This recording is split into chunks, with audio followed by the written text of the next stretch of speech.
Opendoor just got fined $62 million. Hi, this is Beth Helvey with Couture Real Estate in Sarasota, Florida. I hope you're doing good today.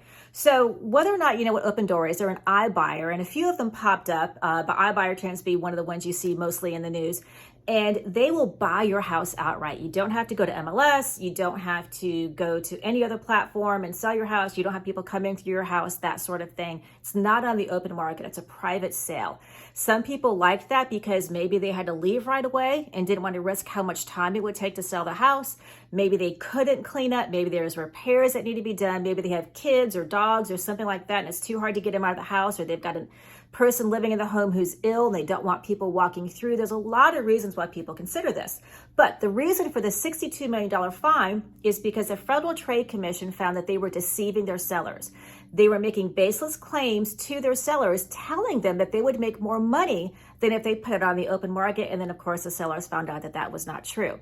So besides the $62 million fine, the FTC has ordered Opendoor to stop making those claims and to stop openly deceiving their sellers.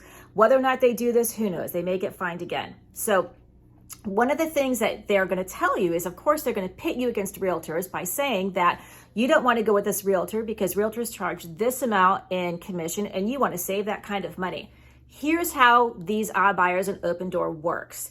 So if you look into the tax records, you'll see that Opendoor bought the house for whatever amount of money, and then when they're selling it, because they turn right around and put it on MLS themselves, when they sell it, they're selling it for the same amount or maybe a little bit more, and you're thinking, well, how can they make any money on this? Because they've got to pay the other agent, they've got to pay the agent that is representing them. How do they make any money? This is how they're doing it, and this is how they were deceiving their sellers. What they'll do is they'll give the seller a price, whatever that price may be, and then they start with the reductions once you get to the closing table. So there's always repairs, and the repairs are always a big chunk. They're going to say that you need a lot done to your house. There are fees. There's a ton of fees with using Opendoor, and they pass everything on to you, including closing fees. And then there's going to be their commissions. Now, they don't call it commissions, but there's going to be a commission amount too. All in all, by the time you're done, sellers on average pay 10 to 15% to sell their house to Opendoor. So by the time they get to the closing table and they see that bottom line of what their proceeds are going to be, oftentimes they are just shocked because it is a huge amount of money that they're losing.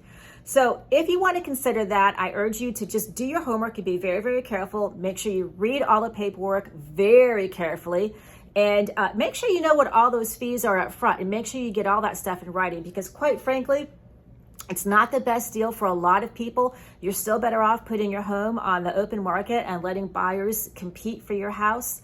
So just be careful out there and pay attention to some of these iBuyers that are out there. So this is Beth Helvey with Couture Real Estate. I hope you have a great day today. If you get the opportunity to get outside, I encourage you to do so. Wear your sunscreen, drink a lot of water. We'll talk to you later. Bye now.